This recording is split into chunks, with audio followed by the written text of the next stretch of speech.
Hello again, everyone. Sorry for the lapse in videos. I've been very busy at work, working nearly 60 hours a week, but it's been going well. And this is a video actually to follow up of my last video of dealing with narcissists in the workplace, where the person was dealing with narcissists and trying to buy a family business.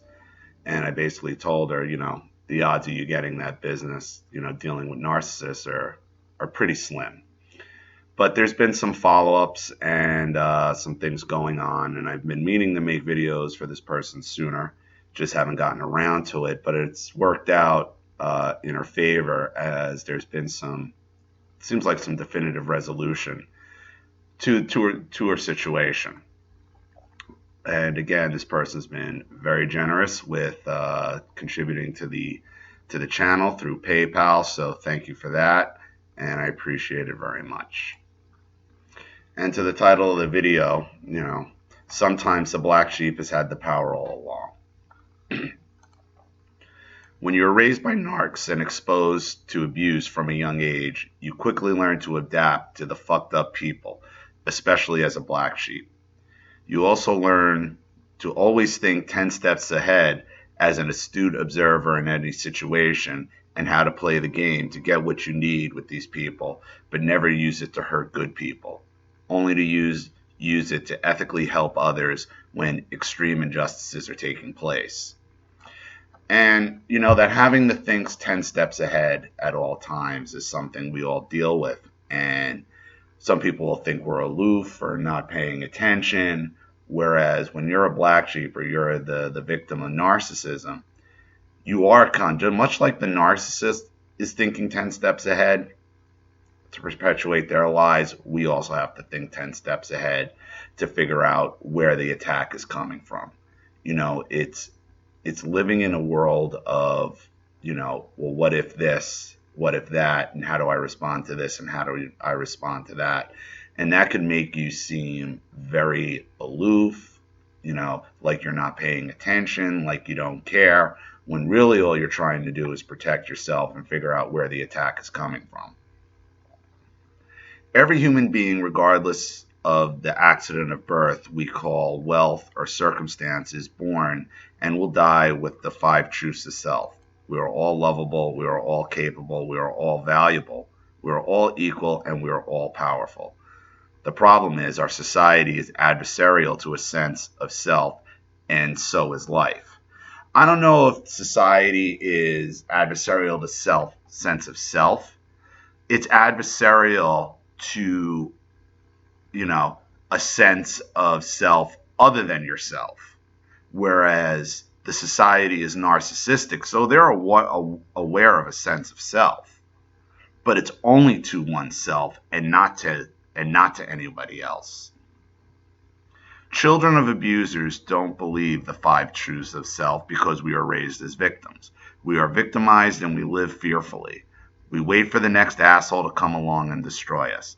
I personally have never stood for these kinds of people, which is why I never fit in, because one of my life's goals is to help others in order to heal myself, just like you, Ollie. 11 years ago, I met a man who seemed like he had his life really in order. I was at a state college, as I myself had a very narcissistic mother who had abused me my whole life in the craziest ways you can never imagine.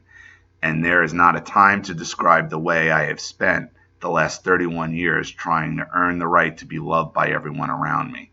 My grandmother raised me, and I remember my mother would always have my father beat the shit out of my older sister and I whenever she was upset. When my grandmother died, I could no longer run and hide behind her leg from my mother or father. When I met this new man, he seemed really stable. We both came from wealthy families, both self-made wealth. My parents are both immigrants and his parents are not. We went to the same private school, but my mother always told me, being a narc herself, that his mother and her friends were tough to deal with and would often purposely hurt people. And narcissists will always do that. They'll always, they're always going to talk poorly about and make accusations about the people who they feel could really expose them. People who make them look bad, not by calling them out, but just by the way they live their lives. That's the reality. So you have to warn off these attacks of, the narcissist who's acting like they're acting in their best interest. Oh, this person's no good, this person's this person's that. All the narcissist is, when in reality all the narcissist is really doing is trying to protect themselves from being exposed by somebody else's decent behavior, how parents are supposed to act, how family is supposed to act. They don't want you to see that. So they need to plant that seed, that corrosive seed in your head about these people to avoid you looking at them, to looking at these people, and then turning back around to the narcissist and saying, what the hell is your problem? This isn't normal.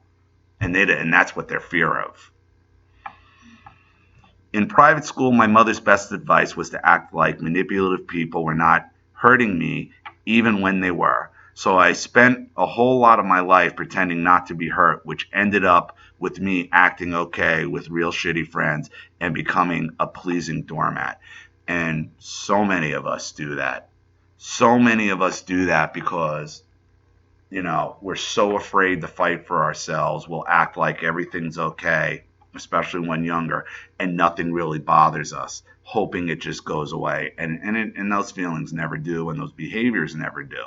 And you will go into your adulthood becoming a doormat in everything in your life, whether it be, relationships, spouses, continued family relationships with narcissists, friends. You keep becoming a doormat for these types of personalities and for these people. I began dating this man. Shortly after we slept together for the first time, he brought me to his parents' home, which was so weird to me. He called it a barbecue, but it was really lobster tails. Us, his two parents, and me being referred to in the third person. Would she like some wine? At the time, I was doing ethnographic research on the homeless community that I was presenting around the country, and I knew that they were way into charitable giving. So I figured they would love to hear about my findings on the realities of homelessness. Boy, was I wrong. They could care less. It was all about other people and how much better they were from us than the start. He proposed to me while I was still in college. So I was relieved to get away from my mother, who was so controlling with money. I had no idea that I was about to walk into a whole other world of abuse. More covert, but fucked up beyond all recognition nonetheless.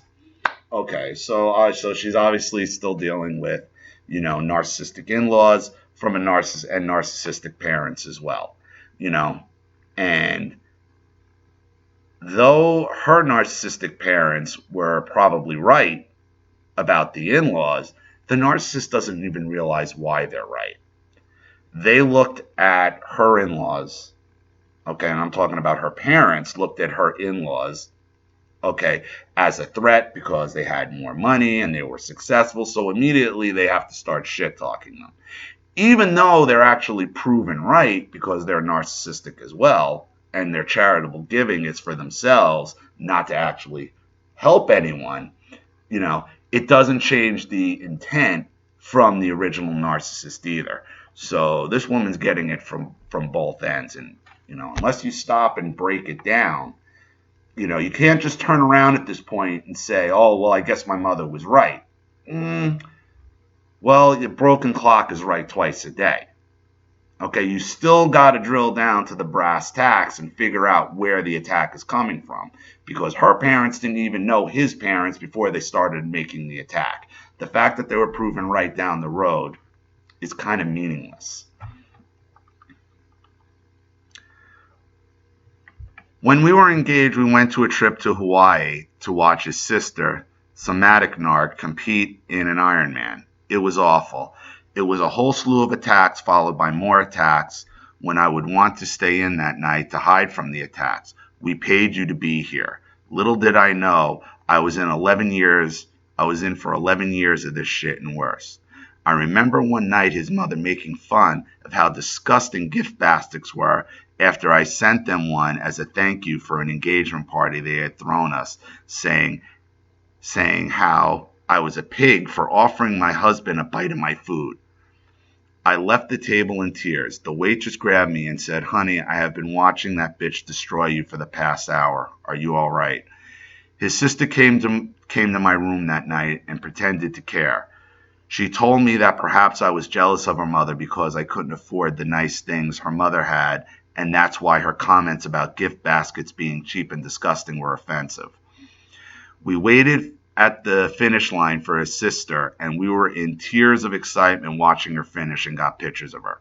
We were destroyed by the mother for not standing by them all day long. It was so crazy making. On that trip, the sister's husband told me in regards to his mother, eventually you will just ignore it. You will eventually just learn to ignore the bitch. You know, your husband should, and this is partly your husband's problem, because he's allowing this. He's allowing this to happen. He allowed you to get disrespected at the table, and you know, a lot of mothers and sisters, okay, have this thing with the male children where, you know, they almost feel married to them by proxy. Now, I don't know how deep that relationship goes, okay, but for the mother and the sister to gang up, you know, basically looking down their nose at you, you know, over a gift basket when supposedly they're a part of charitable organizations and they want to help homeless people and do charity. You know, it tells you everything you want to know.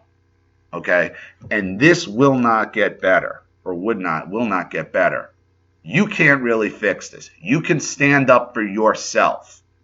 Okay. But unless your husband is standing by your side and has your back fully, they are still going to be able to blame you. And it will not stop because he won't stop it. Okay, so even when you're not around, so if you were able to stand up to yourself and tell the bitch to shut the fuck up, okay, it'd still be meaningless because they would just change tactics and go full bore on your husband, on what a piece of shit you are, he should have never married you, you're trash, you're this, you're that. Okay, this won't work without the support of your husband, and your husband is going to have to stand up to your mother, to his mother and his sister. Right before our wedding, his father offered us all his life insurance to whomever had the first child. So, of course, she had to get pregnant right away. She was 7 months pregnant on our wedding day. She would not give me a dress size to be a bridesmaid. She was so rude to me the whole time in Hawaii, and I did not like her. She had terrible manners the first time I met her. She never spoke to me.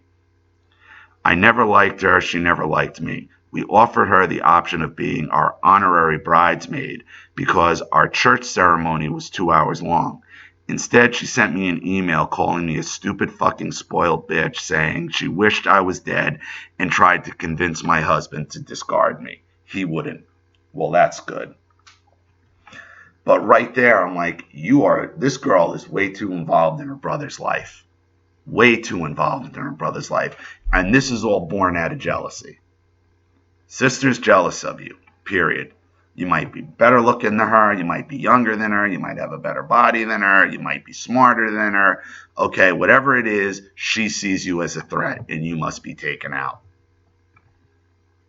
And you should call, if you ever get the chance, you should call her on that. Say, like, I know you're jealous of me. That's where this is all coming from. And watch her go fucking batshit. She will go batshit crazy.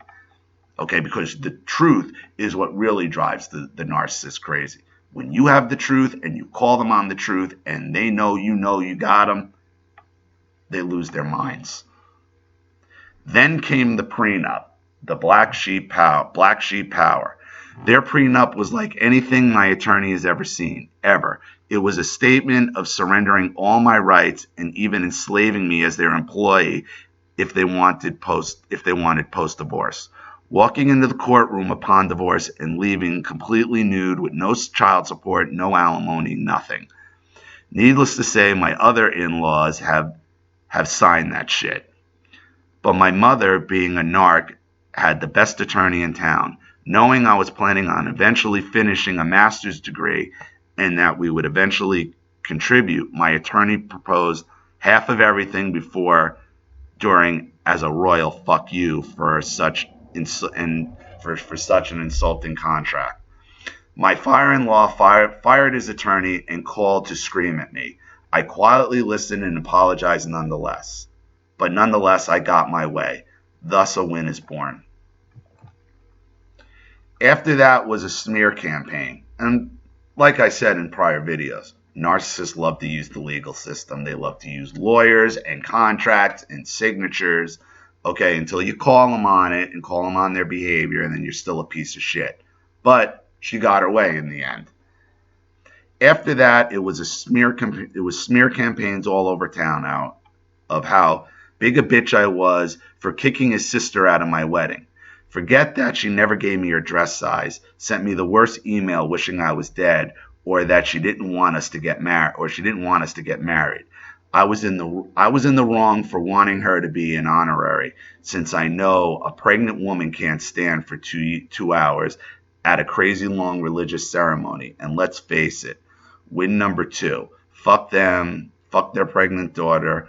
It wasn't going to ruin my day. And that's exactly how you got to look at it.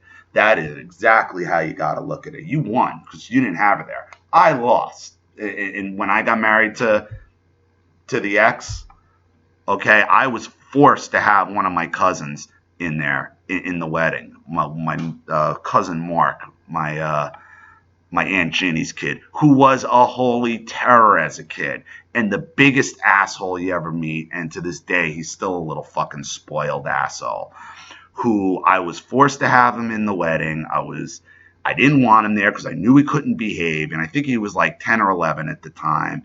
And, the horror stories I got from my friends in the wedding party where this kid was like, fuck you, telling everybody to go fuck themselves in the wedding, at the reception, running around like an asshole, to the point where, my bosses at work came to my wedding. And everybody, the one question I got, who was that kid running around in your wedding party?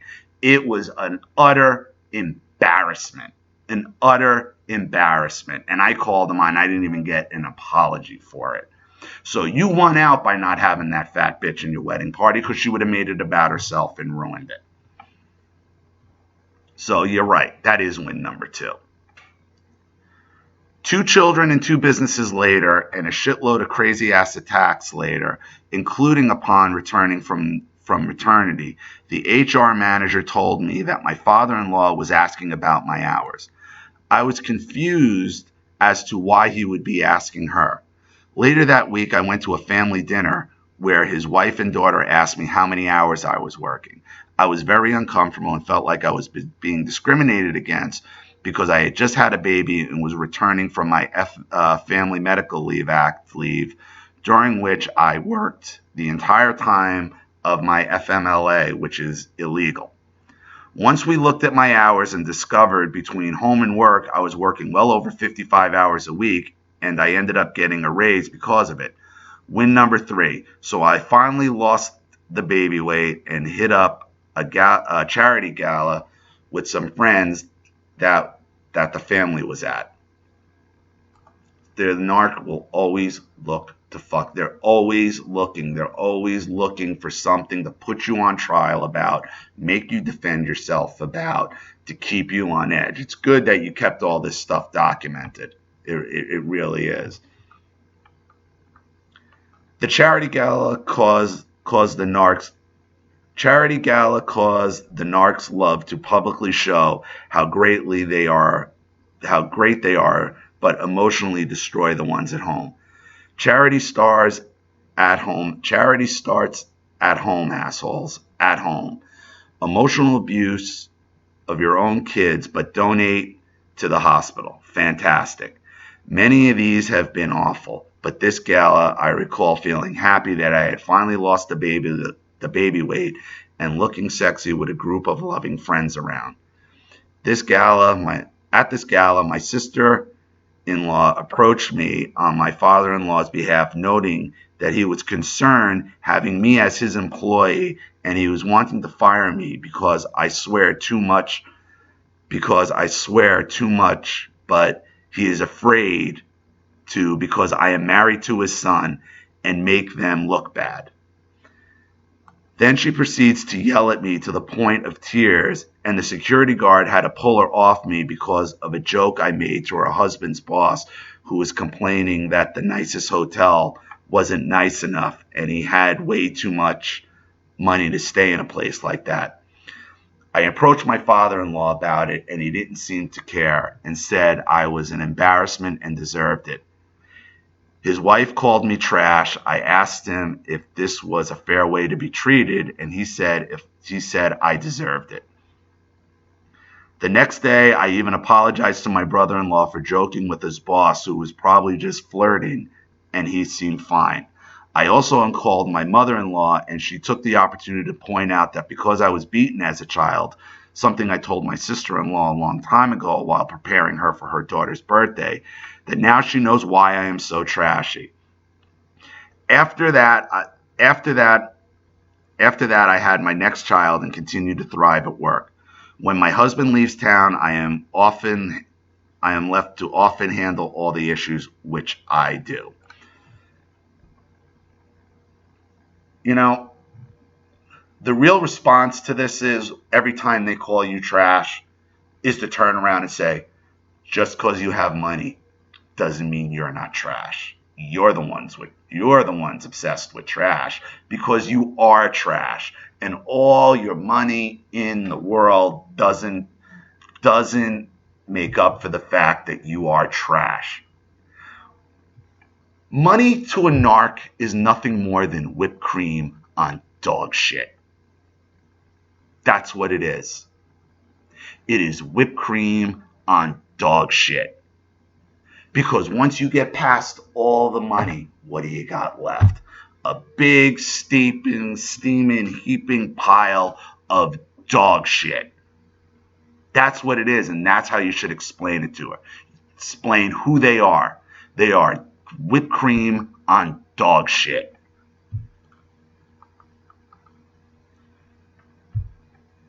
I called my husband's brother with a routine customer complaint through staff member, and it got raveled into a conversation about my job title, in which my father-in-law felt necessary to ask his son, who was not involved, permission to allow me to get a new title that ended up in a string of email and telephone and phone conversations in which his brother completely berated me instead of just helping me with the complaint, citing that I was unqualified for my position despite having a master's degree and 6 years experience with this company and 3 years experience as a CEO of another company. Thus, the process of trying to fire me and find ways to get rid of me again. Well, here's my question at this point. Where is your husband in all of this? Where is your husband in all of this? And I don't mean to be harsh, but all this is going on. Your husband should be on the phone saying, it ain't going to happen. Stop talking to my wife like that. You talk to my wife like that, consider it talking to me like that. But that says more about the respect his family has for him than it does for you. Because if his family had any respect for him whatsoever, they would not be treating you and talking to you and feel that they have free liberty to say these type of things for you. It's not so much about no, they don't respect you at all, but they sure as shit don't respect him whatsoever. Father and mother-in-law came to my home for dinner. Why? Why are you even having them in your house for dinner? You shouldn't even be having them in your house for dinner. Or if you have them, I would drop a bucket of extra crispy. No, even that's too good for them. I'd drop some McDonald's Happy Meals in front of them. Say, you think I'm trash? This is how trash acts. Okay? They want to call you trash at that point. I'm like, all right, I'll give you a reason to call me trash. This is what trash gets fed, because that's what you guys are, trash. After dinner, mother-in-law cornered me and sexually harassed me about my breast, claiming that she had heard at a party that I had breast implants. I said that it wasn't true and asked where she got her information from. I wouldn't even have said that. I'm like, even if I did, why is it any of your fucking business? And how dare you talk to me about my chest, you old bitch? Narcissistic mothers, they are love feeling up. They love feeling up, whether it be their daughters, their daughter-in-laws, whoever. You know, they have this thing with tits and bodies and where they came from and whose is better. It's none of her business. It's none of her business. She said she couldn't say. I have now been informed that the HR manager that we terminated gave this false information to the father-in-law, who then told his wife and daughter. The HR manager also told the father-in-law that I had a prescription drug problem, which is also false. Well, if he was the HR manager, okay, and he's divulging personal information like that, which HR is not allowed to do, okay, you could actually turn around and sue the owners of the company, which are your in-laws, and they would absolutely lose. They would absolutely lose on that. He insinuated that he believed to my husband. A week later, I was sitting in my office working when the HR manager approached me to discuss a car accident that the receptionist had just been in. The door was wide open, so I asked her to please keep it down and pointed at the door because it was a personnel issue. There were about six to 10 customers in the waiting area. She started to approach me behind my desk and noticed that she was very worried about me and said that she had a sister that killed herself. I was unaware of this or what it had to do with me. I was very uncomfortable. The other manager noticed that I kept pacing past. Okay, what was going on here is, like I said, not only do narcissists love to use the legal system, they also love to use the psychological community, trying to deem you suicidal. Maybe they were trying to have you committed under a Baker Act.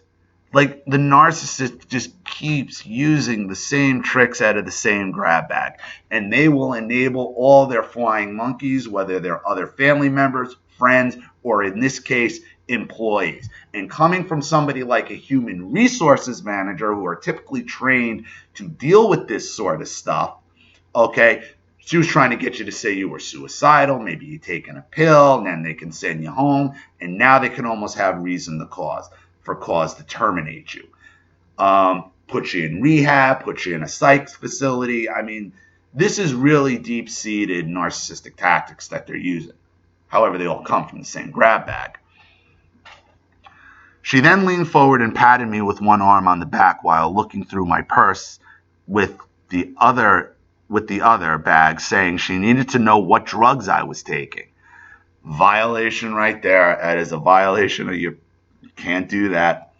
I said I didn't have any drugs and I was only on one migraine medication, and she didn't need to worry about me. I was very uncomfortable, and she kept saying over and over, "You are going to kill yourself. You're going to kill yourself." The manager walked in and stopped her. He also wrote a report of his witness account of this. Later, my father-in-law told my husband that the HR manager was only following up on a complaint she had gotten from my husband about my drug problem. My husband told him this was completely ridiculous. My father-in-law seemed to believe that I had a drug problem, and I didn't communicate any support of the extreme abuse I had experienced. This has been extremely emotionally abusive, and I have since acquired a new psychologist for this emotional abuse on top of my current therapist. My doctor is the head of a major hospital. My therapist and psychiatrist are well aware of my current emotional and psychological concerns. They fired this HR manager and offered her a huge severance package, even though what she did was beyond illegal. Number 4, I wish I was done with horror stories. Well, I think the HR manager did this at their prodding. That's why they're probably paying her off under the table now, because not only could you go after you could go after the business, you could go after your your in-laws. And I guarantee you the severance package and whatever else they're giving her is hush money to keep her up, to keep her quiet because she's the source. What's the HR's manager's motivation? Because she's just an employee. So what would be her motivation to try to get you on prescription medication if you're one of the owner's children, one of the owner's children's spouse? Why would they make up a story when your husband says he never said anything like that to her? What's the motivation? The in-laws put him up to it. The in-laws put her up to it. And your husband needs to realize that and face down his parents for all this bullshit. Finally, I came across your blog and got great advice about narcs and a family business right about the time my mother-in-law decided to start talking about my kids about your mommy doesn't like coming to our house. No one likes it because you yell at people for filling up the wrong sink with soap when they wash your dishes for you, and you beat people over the head with your passive-aggressive bullshit. So I quit my job and I bought my dream car they said I could never have. I feel free. Some days I get scared and want to crawl back in my cell and let them keep beating me. But then I remember that I am the cause and matter of my own life, and being free is pretty great. So until I find my next job, I am taking time off. I'm probably just going to sit at a park alone and smile. I'm going no contact for good. And that's good, because here's why. Now that you're out of the business, they're going to have a real hard time blaming you for shit that's going wrong over there, or blaming you for this, you have no reason to deal with them ever again. No more weekly slew of attacks. I sent your video to my husband's father because he was so confused about why I quit and just couldn't figure it out. He was also mad at me, and many employees were sad and distraught about me leaving. I told him I just needed a break and wanted to go back and get my PhD. I told him it was my only view, and if it wasn't true for him, that I was okay and I was willing to accept the consequences. And in some attempt to fix his wife, he played it for her after I explicitly said to watch it alone. It was really odd because she went ballistic. Of course she did, because she knows I was right. She knows I'm exposing all her bullshit. Not odd at all, because all narcs are perfect, right? Not odd at all, because all narcs are perfect, right? They can't do any harm as long as they can harm others and no one exposes them. We still love my father-in-law. He met my husband today, is not paying for our kids' school tuition anymore, and offered him a huge sum of money for their education fund instead of $400K. Of course, because narcs always control through money. Now that you're out of there, okay, now here's the draw-in for the money. Here's $400,000, okay. Much more than they will ever need. I am off the hook from ever having to see them again. He also asked that I stop trying to attack their family as I sent this video to the lady who married my husband's brother, a really nice girl whom I adore and truly think we would have been best of friends in another life. And the man that married my sister-in-law, an amazing man that is so genuine and kind that I just don't get how he does it. That both go through the same abuse, to let them know this is my perspective alone, that I am sorry if it is offensive, that they should watch it alone, and I really love and respect them and their kids, but I have to step away for me. That might have been wrong, but at the end of the day, I am free, and my husband and I have all the power in the world right now. My father-in-law is so scared that I'm going to sue them that I asked my husband to have me sign a waiver of rights. Again with the signatures. They know you got them. I would sue them anyway. My husband laughed. My father-in-law quickly backed off. Finally, my amazing husband sees it that he is the truly worthy. He Finally, my amazing husband sees that he's truly worth something and that he has all the power in the world. I guess I get to sit back and watch them destroy themselves, wondering about how freedom of speech is allowed in a free world and how they can punish me for not wanting to be their punching bag. Tonight I sent my father-in-law a text. Thank you so much for setting me free. I love you so much. All my best to you. Thank you, Ollie Matthews. You've changed my life forever. Well, that is very sweet and honoring. I appreciate it. And I'm really happy that, my videos not only helped you and your husband, but is helping other people down the narcissist rabbit hole, trying to, wake them up, And like I said, because the narcissist tactics don't change. They use the same grab bag. They use the same tactics. They use money. They use legal. They use the law system. They use the psychological system. They accuse you of being on drugs, of being trash. And then when you fight back and they see their grip slipping away, here comes more money. Here's $400,000. It's all a trick. You can't put a price on your happiness, on being free from narcissism. There is no price big enough. Because the narcissist money, like I said earlier, is nothing more than whipped cream on dog shit.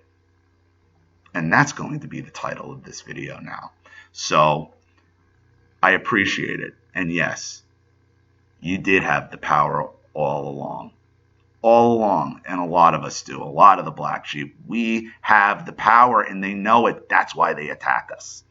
Because they don't want it to be realized. And once it's realized, you're going to have your ups and downs. You're going to have really hard days. God knows I do. I mean, I struggle every day with this, to the point where it's detrimental to my own channel, because I get to the point where I just physically can't make a video. And I understand the fear and the ups and the downs, and that's the reality of dealing with this. But I know with stories like yours and, and the comments I get and the emails I get, I know this is helping people. So the more people I can help, the better. So I really appreciate it. And I'm sorry. I'm glad it worked out. Again, like I meant to do other videos for her sooner, but as this story progressed, I'm glad it got to this point, because I got to a video I could do on a final resolution from the first video. So it really worked out well. So I'm going to cut the video right here. Thank everybody for watching. Again, if you want a video made, PayPal link is in the description box below. This is Ollie Matthews. Thanks for watching. I'll see you all again real soon.